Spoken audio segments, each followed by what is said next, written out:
Hey guys, 4Plus here, and in today's episode of Counted, we're going to be taking a look at Vladimir. Vladimir has always been a controversial champion, receiving multiple nerfs and buffs to his kit since release. In his current state, he is no longer overpowered, however still outputs a huge amount of AoE damage in the late game, as he will eventually become a monster after purchasing items such as Zhonya's. Shutting him down early in the lane is crucial. So what champions can bully Vladimir in the lane? Let's start off with Aatrox. Aatrox is similar to Vlad in that he has a very powerful inbuilt sustain. This will allow you to keep toe to toe with Vladimir throughout the lane phase. Your Dark Flight ability should be used to constantly pressure Vladimir. Most Vladimirs will be forced to Sanguine Pool to avoid being knocked up, and if this is the case, you can choose to either pursue him with Blades of Torment or just walk away. Overall, you should be able to clear minion waves just as quickly as Vladimir, and Aatrox also scales relatively well into the late game.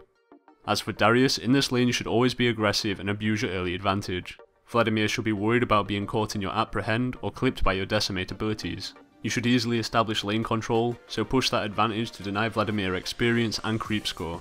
Be cautious of missing your Apprehend however, as you will lose lane pressure whilst this ability is on cooldown.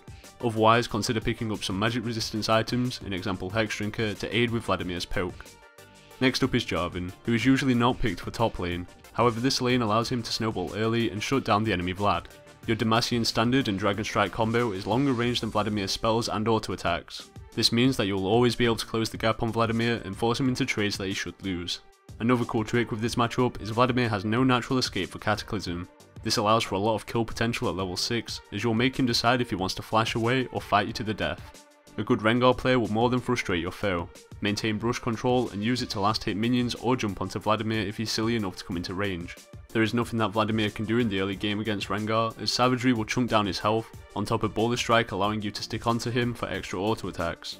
If you are confident in your Rengar play, you should be able to start with an Elixir of Fortitude to further increase your kill potential. A final recommendation for this matchup is trying to freeze the minion line near your tower.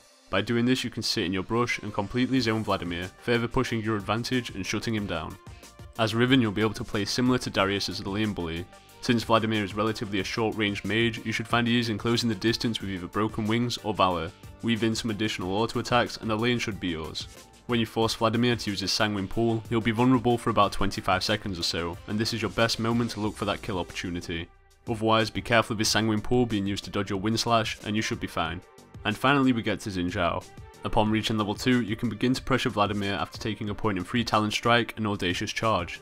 From here you can look to charge onto Vladimir to apply the slow, alongside poking him down with the additional damage from free Talon Strike. This alone usually pops a defensive cooldown from Vladimir, as he cannot tank this sustained damage.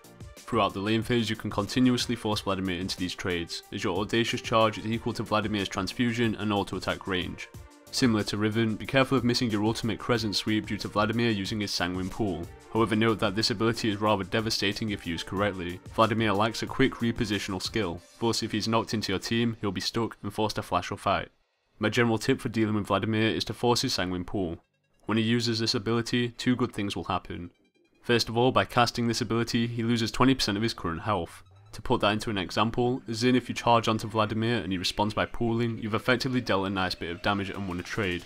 And secondly, whilst this ability is on cooldown, Vladimir is vulnerable. He can no longer use it for aggressive plays such as tower diving, or use it to avoid death. To conclude, Vladimir is a real terror late game, however suffers from a weak early game. He lacks a good response to any champion with a gap closer, so take a strong early game bruiser and you should do great. As always, if you enjoyed this episode of Counted or learned something new, feel free to leave a like down below, and always feel free to come subscribe to my channel How to Top Lane if you want to further improve yourself as a player. In the next episode of Counted, we'll be taking a look at Aatrox, so until next time guys, take care.